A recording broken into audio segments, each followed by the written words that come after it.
Welcome to the iNaturalist City Nature Challenge Identification tutorial. Today, we are going to cover how to help ID an observation made during the City Nature Challenge and try to get it up to a research grade. The first thing that you would need to do is make an account. And you can make an account online, and I would suggest typically using your email address and creating a password. However, you do have the option of also logging on or creating an account with your Facebook or sign in with your Google account. So let's go ahead now, once you've made an account, and walk through an ID example with me. So to help ID an observation that was put in during the City Nature Challenge, there's a couple different ways. If you're not familiar with iNaturalist, once you have an account, there's a couple different ribbons. There's one across the top here that has pull-down menus and different options. There's also a ribbon up here, and there's a couple different ways to get to the same place. One of the methods is you can go through Identify, this tab up here, and I'll click on it through here. And when you bring it up, what it's going to do is it's going to bring up all the observations that have ever been collected in iNaturalist. And you can go through filters. When you click on filters, you can go down and add more filters, and you'd have to go in and put your project name in there. And then you can add different ones. The method that I typically prefer, however, is going through Community and going to Projects.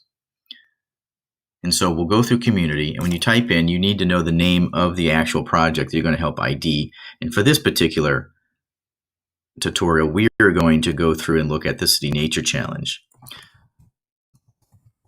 So ours is the City Nature Challenge 2020. The closest to the spelling that you can get will give you a best result for search.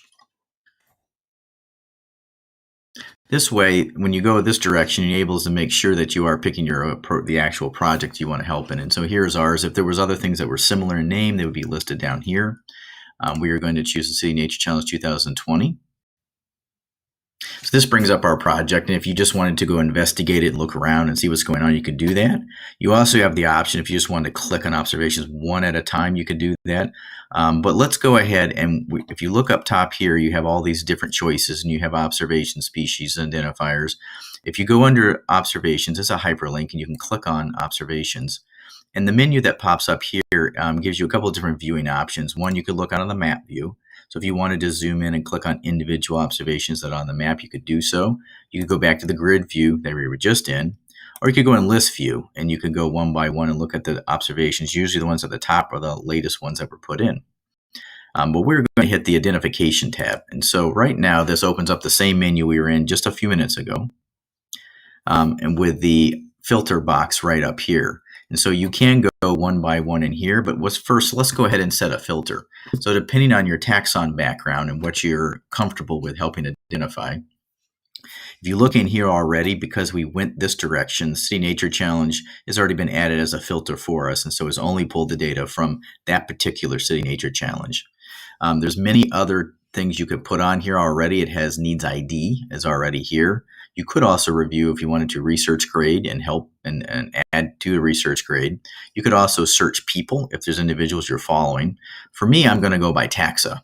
And so I'm going to go in and choose an amphibian, all the amphibian results here for the City Nature Challenge. And you'll hit Update Search, and it should have filtered them all out. And so these are all the different observations.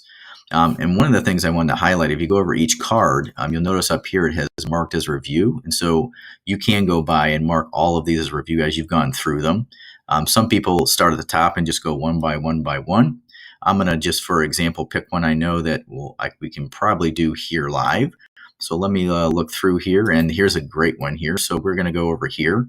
We're going to click on this one, and everything about it pops up. So here's the picture for identification over here that was added. There's also other information over here if you needed to.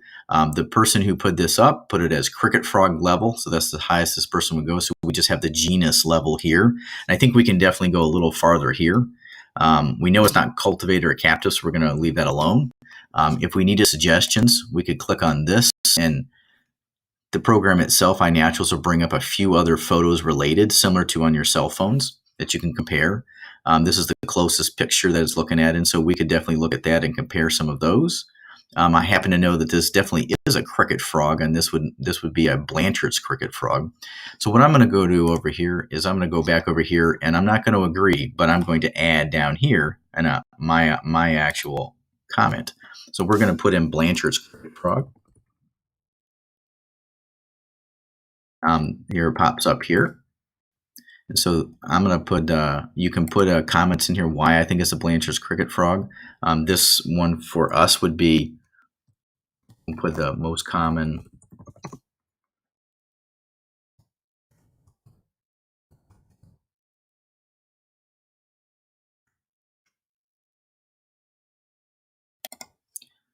So for this comment, we put in the only cricket frog species found around the St. Louis region. You could also put in descriptors or things that would help you identify this one. But this one definitely is a cricket frog, but is the Blanchard's cricket frog. And so we'll hit save. And some of the things that'll pop up first is because we've now added one identification, we need more, or somebody else needs to put in more to make it research grade. But if you look at it, it's considered as improving. And now down here, you could have clicked it, but it says it's been reviewed because we've added a comment in here. And so now when we close this out and you go back to this page, what you'll notice is this little box now has been grayed out. So that helps you, and the box has been checked up here, so you don't have to happen to look at the same one again. And so you can go individually, you can go one at a time. There's also down here, you can definitely go to different pages over here if you wanted to go through and see other observations. These, I think, are all of them. So there's only 2 pages of observations. You can go one by one.